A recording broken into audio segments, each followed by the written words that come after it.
The top quake of the last day was much more than its magnitude suggests. 5.7 struck Puerto Rico this morning, and folks, it's much different than getting a 5.7 in Japan or Indonesia. This region rarely creeps up into that magnitude, and hopefully it's not a foreshock of worse to come, especially since the Puerto Rico Trench landslide potential on its north side is a way scarier East Coast USA tsunami threat than the Canary Islands volcanoes. Same size wave, quarter of the travel time. And we're off to Australia. We've been making it a point to come back to the situation with the bushfires about 3 times a week, and today we need to go over a hard truth of the situation. We'll start with the indirect contribution. Folks, the Murray-Darling Basin in eastern Australia is under assault. From private dams to floodplain harvesting to selling water rights to foreign interests to restricting the rights of those whose land is run by the waterways.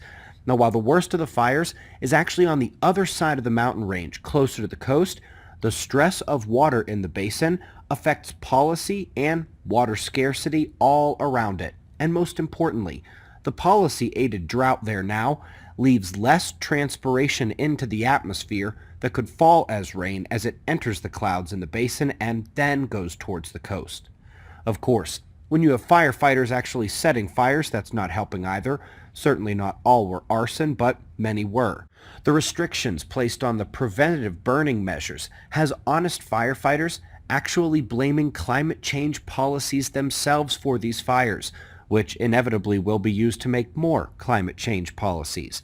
And to top it all off, folks, let's please remember that the weak polar vortex creates the opposite effect in Australia than it does to literally every other part of the world. Extra hot, extra dry conditions.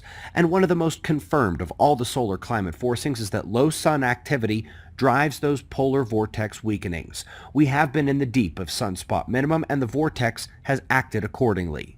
Plus, the South Magnetic Pole has left Antarctica already in this reversal phase, if you will recall, coming up south of Australia, which means that charged particles coupling to Earth's magnetic field from the solar wind are showering the region from above. Yes, it's a perfect storm. It's just not the perfect storm you've been hearing about on the news.